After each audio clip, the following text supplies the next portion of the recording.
the Dieticians Council of Nigeria Establishment Bill 2025 HB 1114.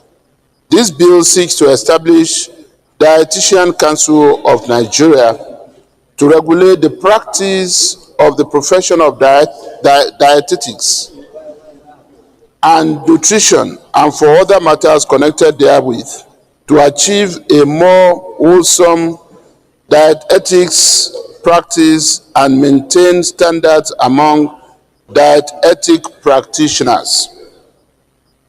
Mr. President, my respected colleagues, these bills are straightforward and have gone through the necessary legislative process in the House of Representatives.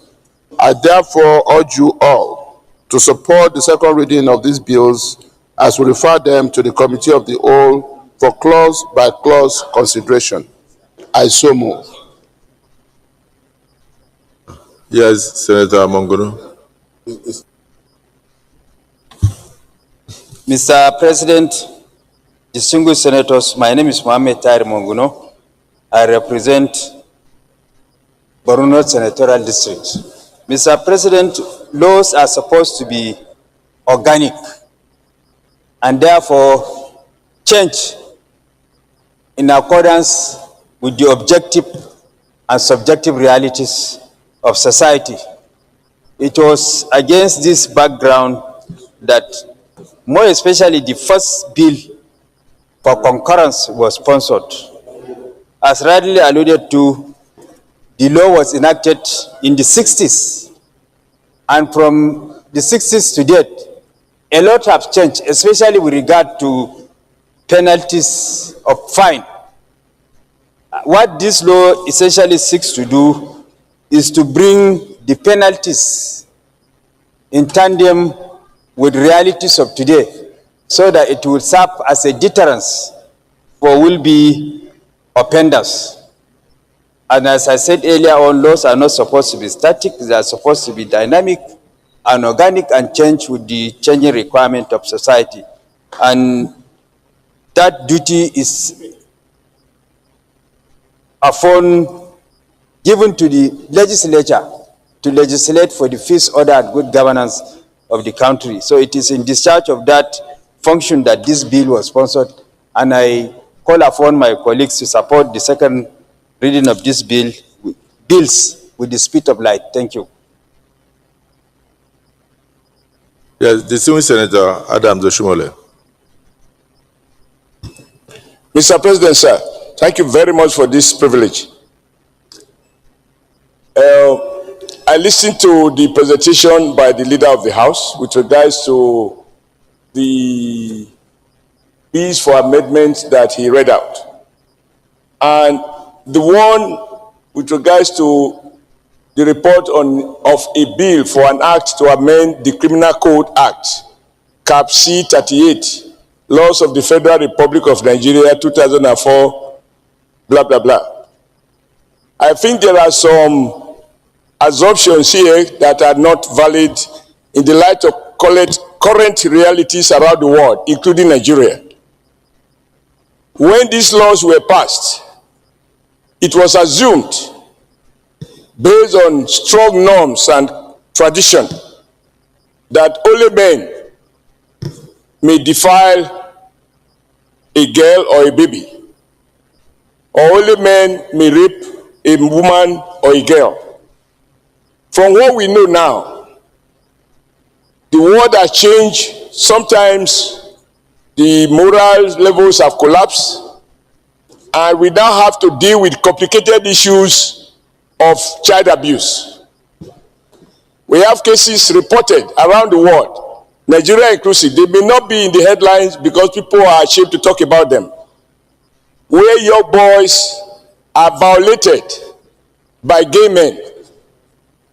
Whereas gay is still illegal, but the truth is there are boys who have reported being molested by adults. So I thought that whereas the use of the word boy or woman was appropriate at the time, as things start now, the proper word to use is any person, whether the person is a girl or a boy a woman or a man who is molested or forcefully violated, I think they should also be subject to the same punishment. There are a lot of things happening behind the scene that people don't want to talk about. But the truth is, I know of very highly placed men who have been found guilty of defiling or forcefully coercing a boy to have, these gay practices. So I think that we should take those into account in making amendments. So that rather specify girl or woman, boy, girl or woman, I think the more appropriate word would be, if any person does anything, the word person will cover whether man or woman. Or if we want greater clarity, we can emphasize whether a boy or a girl. It's a pity that in this country, many of these cases are not reported, but you find that in Europe, not a few otherwise responsible men have been found involved in defiling small boys. And so women locking up a man and forcing them to do things against their wish. So I think we should replace, whenever we use the word boy, we should also put, a girl, we should also put boy. Whenever we put woman, we should also put man. Or otherwise we use one word, person. That person could be a boy or a girl, a man or a woman. Just to reflect the reality of the fact that things have changed beyond our imaginations. Thank you, Mr. President. And the same thing is covered in all the provisions.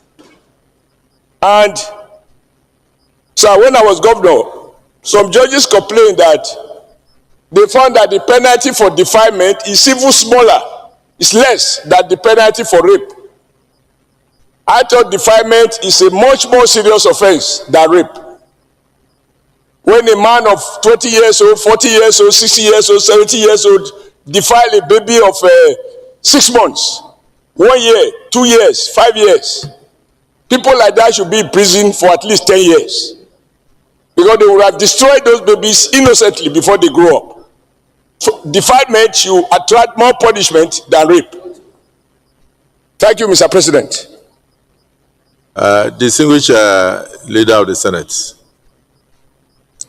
under the circumstances, the first bill for concurrence will have to be stepped down, and then we write to the House of Representatives on this major observation, because what Senator Oshomole has observed, the world has changed. So since the reference is to boy, to girl and woman in the case of rape, the world has changed. Even young boys are being molested and raped and forced into things against their will. And some of them do not even know what is happening. I'm talking in terms of homosexuality. So whilst the criminal act made provision for rape, rape has changed. Even boys can now be raped.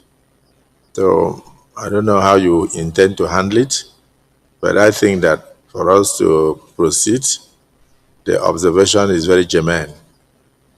Senator Mongoro. Well, Mr. President, the observation by distinguished Senator Oshomole is in order, as you have rightly observed, and I don't think we will need to spend time on that again. I believe the Secretary also noted this, so following our, but what I will ask though, because Senator Oshomole said this in so many words, I will just, with your permission, encourage the Secretary to approach him and get him to put this in writing, so that when they are writing to the House of Representatives, they will be clear about, why we are stepping down. So my motion will be to step it down till another legislative day. While the Senate, the clerk of the Senate communicates, yes, sir, to the House on why, yes, we are stepping it down. Very well. But you agree with him that even boys can be defiled? I have no objection to that. No, you have objection to the defilement, yes, but you have no objection to inclusion of boys or underage children. Not at all. Both boys and girls. Not at all. Not at all. Thank you, sir. Minority Leader, what's your opinion? Thank you, Mr. President. You want to concur with him? No, I concur, sir. That's all, sir. Distinguished colleagues, in view of the very pertinent observation, a motion has been moved by the Leader of the Senate and concurred by the Minority Leader that we step down and contact our colleagues in the House of Representatives before we can go further to concur with the bill on the Criminal Code Act Amendment 2025. Those in support that we step down and communicate the observation to the House of Representatives. Point of order. Point of order. Yes. Yes. Mr. President, by the grace of God, I'm just like you in a respect that when we make mistake, we have to be ready and humble enough to admit our mistakes. I just made a mistake, and I don't want to be seen as misleading the Senate. My agreeing with distinguished Senator Oshiomhole that we step down this is actually not in consonance with Order 86, Order 85, sub 6 of our rules book. And if I have your permission, I would read this, Mr. President. Mr. President, do I have your permission to read? Proceed. But if you are prepared